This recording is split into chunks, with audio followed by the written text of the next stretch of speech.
गोंदिया जिल्ह्यातील 750 कर्मचारी संपात सहभागी।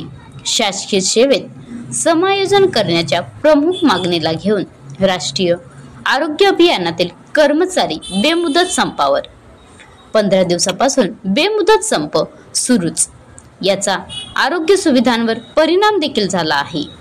राष्ट्रीय आरोग्य अभियानामध्ये काम करणाऱ्या कंत्राटी कर्मचारी यांनी जुलै महिन्यात आपल्या विविध मागण्यांसाठी आंदोलन पुकारले होते, परंतु सरकारने अद्यापही त्यांच्या मागण्या पूर्ण केल्या नाहीत। त्यामुळे गोंदिया जिल्ह्यातील राष्ट्रीय आरोग्य अभियानातील कर्मचाऱ्यांनी आपल्या मागण्या पूर्ण होत नाहीत, त्यामुळे पुन्हा एकदा बेमुदत धरणे आंदोलन सुरू केले आहे।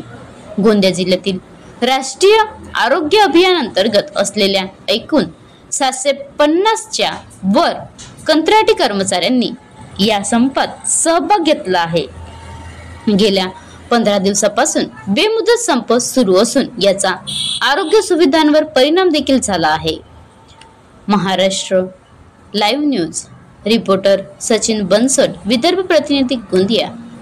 सर ॲक्च्युली हा जो GR निघालेला आहे तो 14 मार्च 2024 ला निघाला आहे। आता 16 महिने लोटून सुद्धा त्याच्यावर काहीच ॲक्शन घेत नाही आहे सरकार।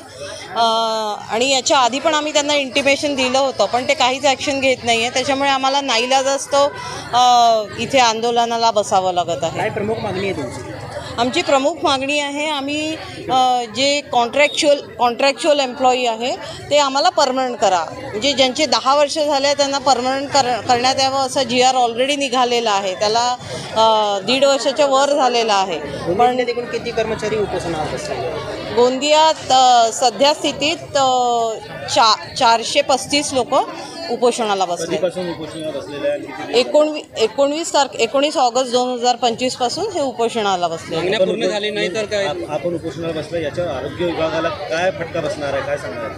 कारण की सगळे मॅक्सिमम जे हे आहेत त्यांनी लोकांनी डेप्युटेशन लावलेले आहेत, पण त्यांच्याजवळ एवढा स्टाफ नाही आहे। आमचे जे ANM आहे जे बेस लेवलला काम करतात त्यांचे ज्या ठिकाणी एक पण ANM नाही आहे त्या ठिकाणी कुलूप लागलं असेल आणि पूर्ण सेवा पेशंट्सला नाही काहीच मिळत नसते।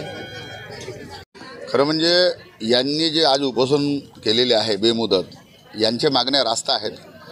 शासन लेवलवरून ह्या मागण्या सोडवण्याचा आपण प्रामाणिकपणे प्रयत्न करणार आहे।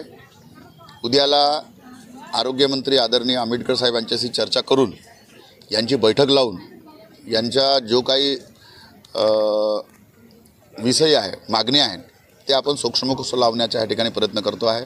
आज प्रत्यक्षात इथे मंडपात येऊन यांच्या समस्या जाणून घेण्याचा मला योग आलेला आहे। मी सर्व बाबी यांच्या ऐकून घेतलेला आहे।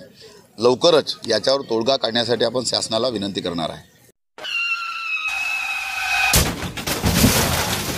आता गाडीवर मोबाईल नंबर नाही तर इमर्जन्सी QR कोड लावा, जे तुम्हाला अडचणीच्या वेळी मदत करेल।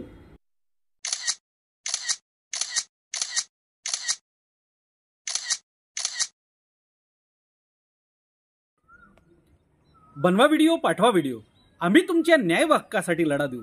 ताज्या बातम्या व घडामोडींसाठी पाहत राहा फक्त महाराष्ट्र लाईव्ह न्यूज। आजच आमच्या चॅनलला सबस्क्राईब करा, शेअर करा, कमेंट करा आणि हो, बेल आयकॉन दबायला विसरू नका। जय महाराष्ट्र।